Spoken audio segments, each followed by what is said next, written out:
पहला प्रश्न है, स्वास्थ्य शिक्षा क्या है। मतलब आपका पूछा है कि हेल्थ एजुकेशन क्या है। देखिए यहाँ पे 3 टर्म्स हैं, हेल्थ, फिजिकल और योगा। तो तीनों ही आपको करनी है, health education, physical education and yoga education. तो पहला प्रश्न है कि हेल्थ एजुकेशन क्या है। तो डायरेक्टली आंसर पर आएंगे। हेल्थ एजुकेशन शिक्षा जो व्यक्तिगत स्वास्थ्य को बनाए रखने की समझ को बढ़ावा देती है।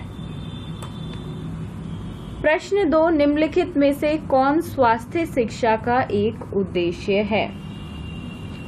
लोगों को जीवन शैली और प्रथाओं को बढ़ावा देने और स्वास्थ्य को बनाए रखने के लिए प्रोत्साहित करने के लिए, बिल्कुल। देन उनके लिए उपलब्ध स्वास्थ्य सेवाओं के समुचित उपयोग को बढ़ावा देना, बिल्कुल।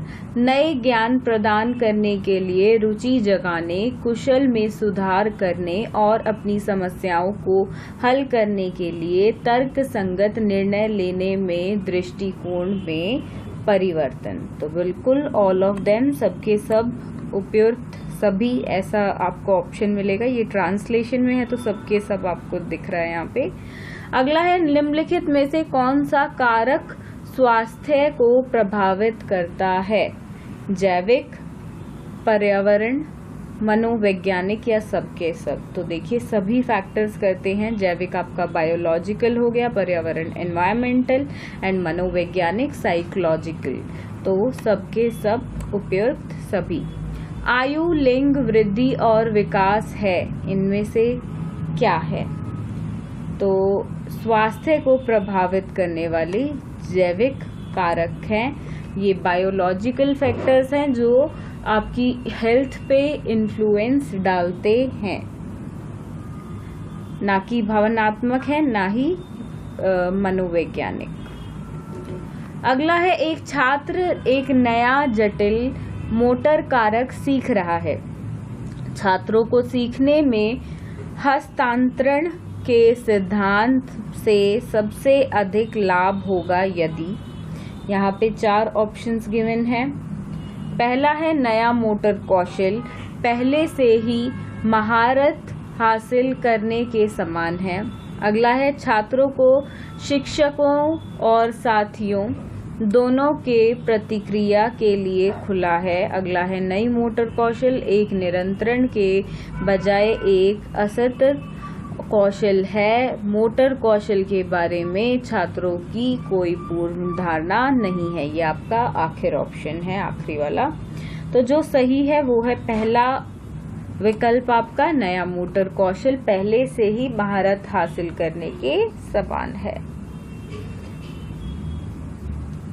अगला प्रश्न है प्रश्न 6, शारीरिक शिक्षा प्रशिक्षण के दौरान लिया जाता है। प्राथमिक कक्षाएं, प्राथमिक और माध्यमिक दोनों ही कक्षाएं, और केवल माध्यमिक कक्षाओं में, केवल कॉलेजों में।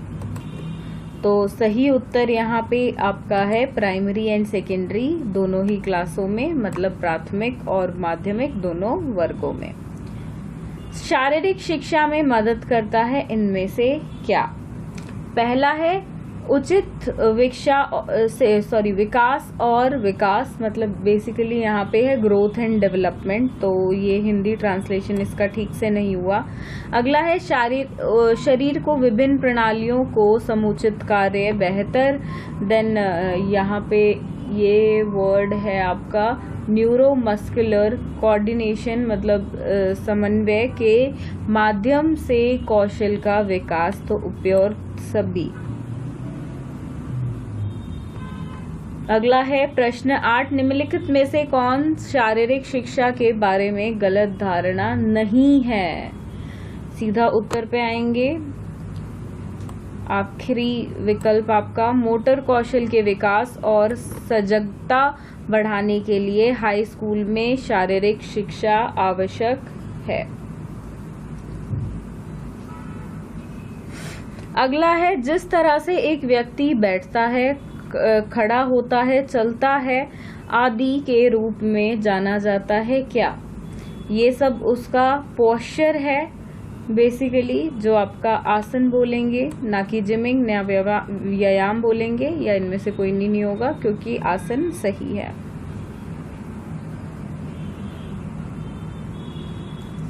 अगला है प्रश्न 10, एक अच्छी मुद्रा को संदर्भित करता है इनमें से क्या? तो 3 प्राकृतिक वृक्ष एक स्वस्थ रीढ़ में मौजूद हैं। प्रश्न 11, आसन आपके स्वास्थ्य को कैसे प्रभावित कर सकता है? 4 ऑप्शंस हैं, चारों पढ़ेंगे। प्रभावित करता है कि आपके जोड़ कितने अच्छे से चलते हैं। अगला है, आपने भोजन को पचाने के लिए इससे कठिन बनाए, सांस लेने में मुश्किल करता है। तो बेसिकली अगर मैं make it harder to breathe, सबके सब। मैं अपने आसन को सामान्य रूप से कैसे सुधार सकता हूँ? तो यहाँ पे जो आपका ऑप्शन नहीं होगा, कैन की जगह कैन, यहाँ पे कैन नॉट होना था। हिंदी में, इंग्लिश में भी मैंने बताया था। तो कैसे मैं अपना आसन नहीं सुधार सकता हूँ, तो वो होगा कि अगर जंक फूड खाएंगे तो आसन नहीं सुधार पाएंगे। निम्नलिखित में से कौन सा एक पोस्चरल विकृति नहीं है? घुटने टेकना, सपाट पैर, कम उम्र में मांसपेशियों और स्नायु बंधन की कमजोरी, या कर्क जिसको इंग्लिश में कैंसर है, हिंदी में आई एम नॉट कंफर्म कर्क है या नहीं है, तो एक बार क्रॉस चेक कर लें। अगला है प्रश्न 14, संतुलित आहार शब्द को परिभाषित करें। तो परिभाषा क्या है बैलेंस डाइट की, संतुलित आहार की? Very important topic. इसमें से आपके 2 से अधिक प्रश्न आराम से आएंगे। 2 तो पक्के हैं, उससे ज़्यादा भी आ सकते हैं। तो बिल्कुल इस टॉपिक को अच्छे से करें, डिटेल स्टडी करें इसकी। तो सीधा उत्तर पर आएंगे, सही अनुपात में सभी पोषक तत्वों से युक्त आहार। अगला है प्रश्न 15। यहाँ पे देखिए परिभाषा दी हुई है और हमें पहचाननी है कि ये परिभाषा बेसिकली है किसकी। परिभाषा है, शरीर की आवश्यकता को पूरा करने के लिए ऊर्जा, कार्बोहाइड्रेट्स, प्रोटीन, वसा, फाइबर, विटामिन, खनिज और पानी की सही मात्रा वाला आहार क्या कहलाता है? क्या कहा जाता है उसको? तो उसको कहा जाता है बैलेंस्ड डाइट। क्या कहा जाता है? Balanced diet. तो संतुलित आहार। आगे बढ़ते हैं। अगला है प्रश्न 16, संचारी रोगों के रूप में भी जाना जाता है इनमें से क्या? संक्रामक रोग, कमी से होने वाली बीमारियां, शारीरिक रोग या वंशानुगत रोग? तो संक्रामक रोग बोलते हैं, संक्रामक बेसिकली इन्फेक्टियस डिजीज। अगला है प्रश्न 17, निम्नलिखित में से कौन सा संचारी रोग नहीं है इनमें से? HIV, मधुमेह, खसरा, हेपेटाइटिस ए। तो मधुमेह, डायबिटीज इंग्लिश में बेसिकली बोलते हैं, हिंदी में आप एक बार देख लें मधुमेह ही बोलते हैं या नहीं। अगला है संक्रामक रोगों में सामान्य लक्षण और लक्षण आम हैं। इंग्लिश में मैं एग्जैक्ट आपको बता देती हूँ, ये है, which of the following is not a communicable disease. Basically इस प्रश्न का बता दिया मैंने आपको। प्रश्न 18 है, okay, general sign and symptoms common to a number of infectious diseases include what? It include बुखार, डायरिया, थकान या ये सब? तो सभी। अगला है fill in the blanks form में है। ऐसे क्वेश्चंस बहुत आ सकते हैं, आपके चांसेस हैं, तो इस प्रकार से आप तैयारी करें। डैश होता है एक संक्रामक एजेंट के रूप में सीधे संपर्क के माध्यम अर्थात एक ग्रहणशील पोर्टल में प्रवेश करती है जब दिल को छू लेने, चुंबन, काट और छींकने बाद कर या थूकना, खांसी, मतलब ये बेसिकली चीजें हैं, हवा, बूंदे पेश। तो ये सब किसके अंडर आती है, मैं इंग्लिश में आपको बता देती हूँ। टचिंग, किसिंग, बाइटिंग और projecting air droplets by sneezing, talking, spitting etcetera. तो ये सब हम बोलेंगे डायरेक्ट ट्रांसमिशन होता है। अभी जो कोरोना वायरस है उसमें जो आपका दूर रहने के लिए बोला गया है, मास्क पहनने के लिए बोला गया है, जो भी गाइडलाइंस गवर्नमेंट ने दी है वो भी इसलिए दी है क्योंकि इस डिजीज का डायरेक्ट ट्रांसमिशन होता है। इनडायरेक्ट भी होता है बट डायरेक्ट बहुत ज्यादा होता है और उसी कारणवश इतने सारे केसेस हमें देखने को मिल रहे हैं, ना कि केवल हमारे हिंदुस्तान में बल्कि पूरे विश्व में। अगला है प्रश्न 20। डैश प्राकृतिक पर्यावरण के प्रदूषण का परिचय है जो प्रतिकूल परिवर्तन का कारण बनता है। प्रदूषण, अशुद्धता, अवरोधन या इनमें से कोई नहीं। सही उत्तर है प्रदूषण। प्राकृतिक, देखिए यहाँ ऑलरेडी वर्ड आ गया, so it's very easy to know. अगला है निम्नलिखित में से कौन एक प्रकार का प्रदूषण नहीं है। वायु प्रदूषण, जल प्रदूषण, शरीर का प्रदूषण, भूमि प्रदूषण। तो शरीर का प्रदूषण कुछ नहीं होता है, वो प्रकार नहीं है। अगला है ताजमहल को पीला करने के लिए निम्नलिखित में से कौन सा एजेंट जिम्मेदार है। देखिए, जब आपका पॉल्यूशन टॉपिक कहीं पे भी आ जाता है तो ताजमहल का टॉपिक उसके साथ बिल्कुल इंटर रिलेट हो जाता है, तो इस पे क्वेश्चन बिल्कुल आपका आ सकता है। तो इसके विषय में भी थोड़ा सा पढ़ लें, तो वो है सल्फर डाइऑक्साइड की वजह से। अगला है ताजमहल, कमल मंदिर, स्वर्ण मंदिर, इंडिया गेट और अन्य प्रसिद्ध विरासत स्मारक डैश से प्रभावित हो रही हैं। किससे? तो बहुत सारे प्रदूषण के टाइप्स हैं, तो ये हो रही है वायु में जो प्रदूषण है बेसिकली उसकी वजह से। निम्नलिखित में से कौन सी नदी दुनिया की सबसे प्रदूषित नदी कहलाती है इनमें से। तो यहाँ पे वो ऑप्शन गिवन नहीं है जो सबसे प्रदूषित है। बेसिकली जो रिवर सबसे ज्यादा पॉल्यूटेड है वो है सिट्रम रिवर, जो कि आपके इंडोनेशिया में है। तो ये सेल्फ मेड क्वेश्चंस हैं बीइंग अ बेस्ट टीचर के द्वारा, तो वो ऑप्शन में नहीं है, तो वो ऑप्शन में आप रखें। याद रखिए सिट्रम रिवर होता है, तो इनमें से हम कोई भी आंसर को टिक नहीं करेंगे। एंड इंडिया की बात की जाए तो इंडिया में सबसे पॉल्यूटेड रिवर गंगा है अभी तक। आगे है प्रश्न 25। जल प्रदूषण के प्राथमिक कारण निम्नलिखित में से कौन से हैं। पौधों, मतलब पौधे, पशु, मानवीय गतिविधियां या इनमें से कोई नहीं। तो ह्यूमन एक्टिविटीज, मानवीय गतिविधियां, जैसे कि इंडस्ट्रियल वेस्ट डाल दिया जाता है, कपड़े धोना, जानवरों को नहलाना एटसेट्रा। सीएनजी कंप्रेस्ड प्राकृतिक गैस के बारे में निम्नलिखित में से कौन सा कथन सत्य नहीं है। It is a clean fuel, यह एक स्वच्छ ईंधन है, ये सही उत्तर है आपका। अगला है निम्नलिखित में से कौन एक जलनित रोग है। बुखार, हैजा, डायरिया या एक और तीन दोनों। सही उत्तर बुखार और डायरिया।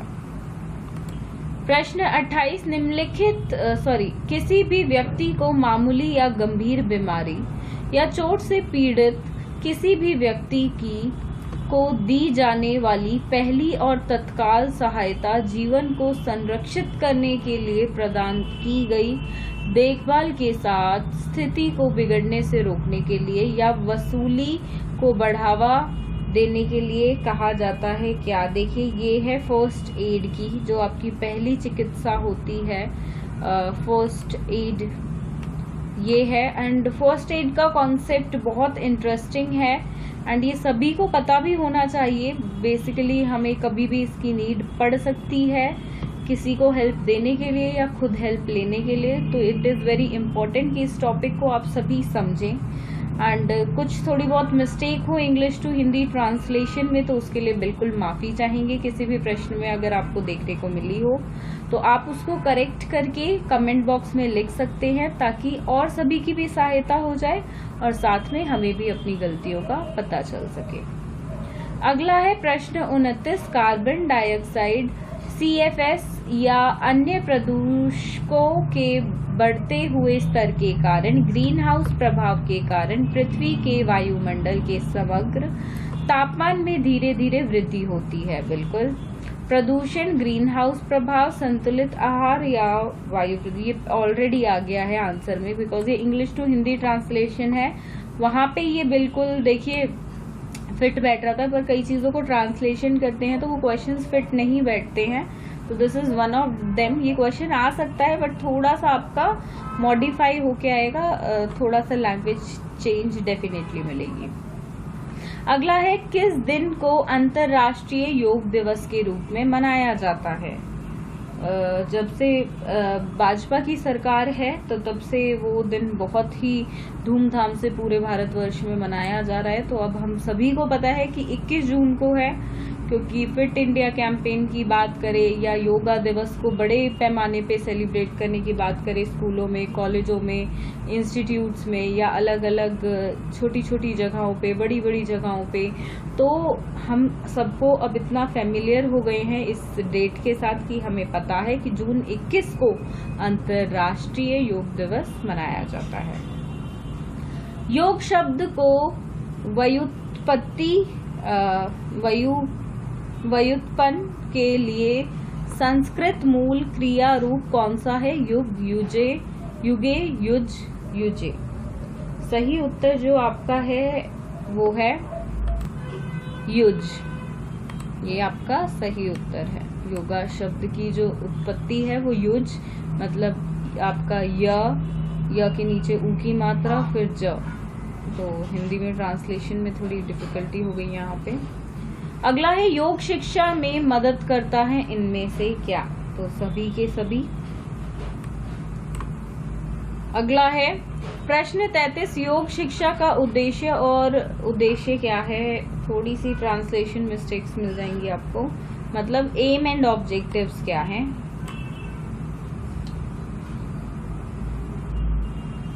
सब हैं। अगला है प्रश्न 34, योग इसमें मदद करता है, किसमें मदद करता है? तो सभी में मदद करता है।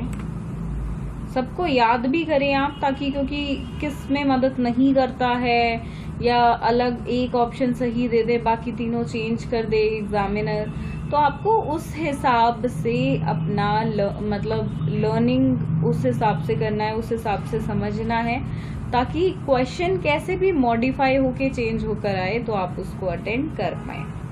डैश पूर्ण शारीरिक, मानसिक और सामाजिक कल्याण की स्थिति है, ना केवल बीमारी या दुर्बलता की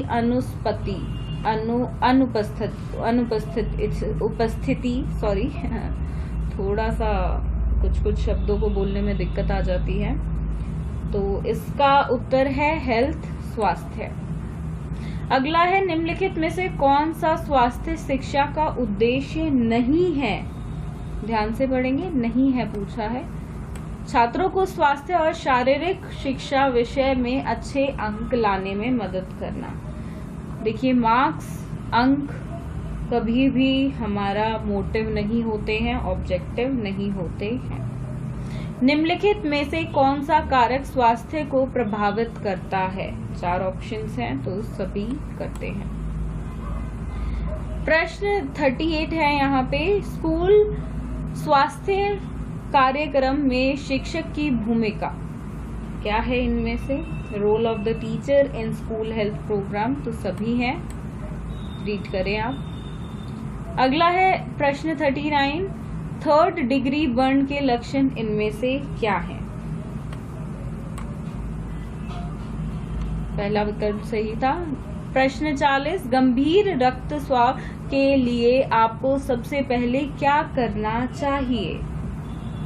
सही उत्तर है साफ कपड़े या हाथ से निर्देशित दबाव ताकि खून निकलना बंद हो।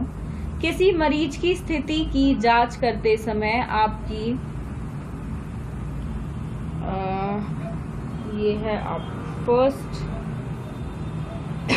फर्स्ट एक्शन बेसिकली क्या होगा, ये अच्छे से ट्रांसलेट नहीं हुआ है। पहली चीज मतलब आप क्या करेंगे अगर ऐसी सिचुएशन आ जाती है? तो हम पीड़ित से बात करेंगे और उसके कंधों को हिलाएंगे। नीचे बताई गई वस्तुओं की चुड़ैल एक झटका पैदा कर सकती है। बहुत ट्रांसलेशन मिस्टेक हो गया है इसमें। इंग्लिश में मैं आपको बता देती हूँ। Which of the items mentioned below can cause a shock? मतलब कैसे जो शॉक होता है वो मतलब लग सकता है, या which of the items mentioned below can cause a shock body में, तो वो देखिए वो होता है आपका दिल के दौरे में। तो इस क्वेश्चन को कंसिडर ना करें, बिल्कुल गलत ट्रांसलेशन है इसकी। अगला है प्रश्न 43, आपको सदमे के लिए क्या करना चाहिए?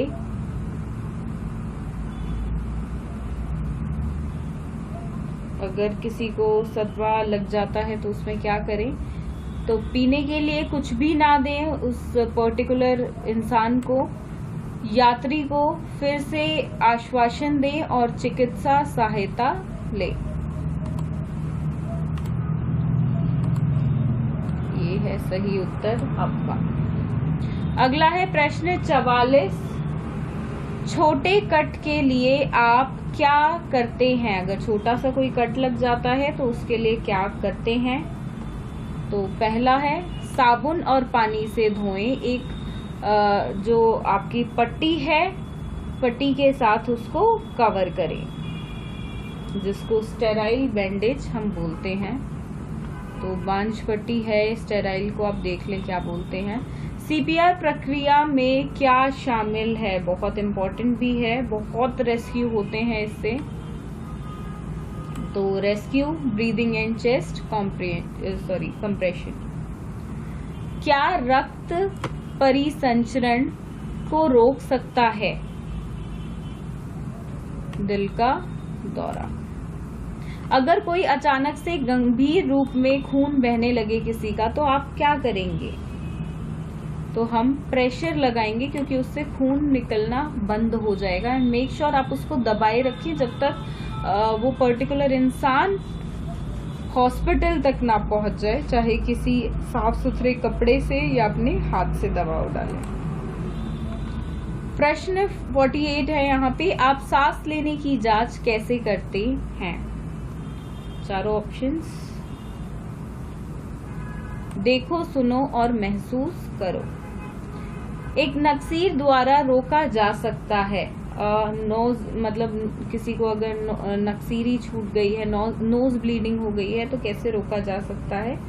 पिंचिंग ब्रीफली द नॉस्ट्रिल्स, संक्षेप में नुथने चुभाना, मतलब बेसिकली दोनों नाक को आप पिंच कर दो। हिंदी में ट्रांसलेशन सही है या नहीं यहाँ पे आप देख लें एक बार।